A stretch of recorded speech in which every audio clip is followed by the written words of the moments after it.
জনতা ব্যাংককে একাই গিলে খাচ্ছেন এমডি মজিবর। বেক্সিমকো সহ ব্যাংকের হাজার কোটি টাকার সম্পদ সিন্ডিকেটের মাধ্যমে কৌশলে করেছেন গায়েব। স্ত্রী সন্তান সহ অবৈধ সম্পদের সাগরে ভাসছেন মজিবুর রহমান। এয়ারপোর্ট ব্রাঞ্চে নিয়মিত হচ্ছে ডলার জালিয়াতি, ঋণ মওকুফের নামে নেওয়া হচ্ছে মোটা অঙ্কের ঘুষ। মজিবের বিভিন্ন জালিয়াতি নিয়ে একাধিক প্রতিবেদন দিয়েছে বাংলাদেশ ব্যাংক সহ বিভিন্ন সংস্থা। ঘুষ দিয়ে ঠেকিয়েছেন বিচার, চলছে দুদকে অভিযোগের প্রস্তুতি। বিস্তারিত দেখুন সালেহ কায়সার ও আলতাফ মামুনের করা ৫ পর্বের ধারাবাহিক অনুসন্ধানী প্রতিবেদনের তৃতীয় পর্বে। রাষ্ট্রায়ত্ত একটি ব্যাংক যখন হাজার হাজার কোটি টাকার ঋণ জালিয়াতি আর চরম অনিয়মের কারণে ধসে পড়ার মুখে, তখন তার শীর্ষে বসে আছেন এমন এক ব্যক্তি যিনি ব্যাংকিং ব্যবস্থার বটুকুও বোঝেন না। তেলবাজি আর চাটুকারিতার জোরে চেয়ার দখল করে রাষ্ট্রীয় সম্পদ চুরির এক নজিরবিহীন উৎসব বসানো হয়েছে জনতা ব্যাংকে।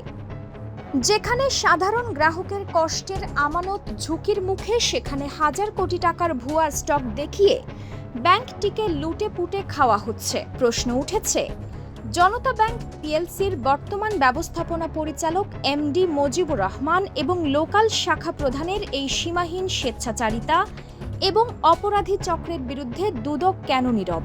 বাংলাদেশ ব্যাংকের এক গোপন তদন্ত প্রতিবেদনে বেরিয়ে এসেছে জনতা ব্যাংকের ভয়াবহ অনিয়ম ও লুটের চিত্র। প্রতিবেদনে স্পষ্ট উল্লেখ করা হয়েছে, ব্যাংকটির এমডি মজিবুর ট্রেজারি অপারেশন, বৈদেশিক বাণিজ্য কিংবা সম্পদ দায়ের হিসেব বিষয়ে ন্যূনতম মৌলিক দক্ষতাই নেই। শুধু চাটুকারিতা দিয়ে পদ টিকিয়ে রাখা এই এমডির বিরুদ্ধে উঠেছে রাষ্ট্রীয় সম্পদ অপচয়ের প্রত্যক্ষ প্রমাণ। নিয়ম অনুযায়ী তিনি একটি সরকারি গাড়ি পাওয়ার কথা থাকলেও তার বউ ও ছেলে সম্পূর্ণ বেআইনিভাবে সরকারি গাড়ি ব্যবহার করছেন। অনিয়মের বিষবৃক্ষ ছড়িয়ে পড়েছে ব্যাংকের রন্ধ্রে রন্ধ্রে। একটি তথ্য বলছে, ৮১৯তম বোর্ড মেমো অনুযায়ী ১০টি প্রতিষ্ঠানের নামে প্রায় ২,৪৪৬ কোটি টাকা এবং অন্যান্য প্রতিষ্ঠানে আরও ৭ থেকে ৮,০০০ কোটি টাকার স্টক দেখানো হয়েছিল।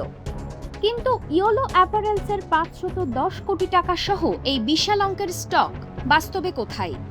মালিকপক্ষ জেলে কিংবা পলাতক থাকা সত্ত্বেও ব্যাংক কোনো সিকিউরিটি না নিয়ে সব বিক্রি করে দেওয়ার সুযোগ করে দিয়েছে। এখানেই শেষ নয়, ট্রেজারি ডিভিশনকে কোর ব্যাংকিং সফটওয়্যারের বাইরে রেখে এবং ইউএই শাখায় অস্তিত্বহীন ভুয়া কেনাকাটা দেখিয়ে কোটি কোটি টাকা পাচার করা হয়েছে। এমনকি অদাবিকৃত ৬৮০ কোটি টাকার আমানত গোপন করে রেখে আত্মসাতের এক ভয়াবহ ফন্দি আঁটা হয়েছে।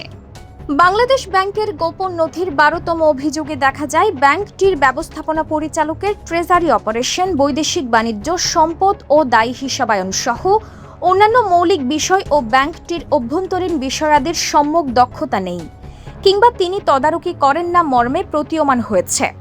তিনি সাধারণত পরিচালনা পর্ষদ, বাংলাদেশ ব্যাংক ও অন্যান্য সংস্থার নির্দেশনা সংশ্লিষ্ট পর্যায়ে পৌঁছে দেওয়ার ভূমিকা পালন করে থাকেন।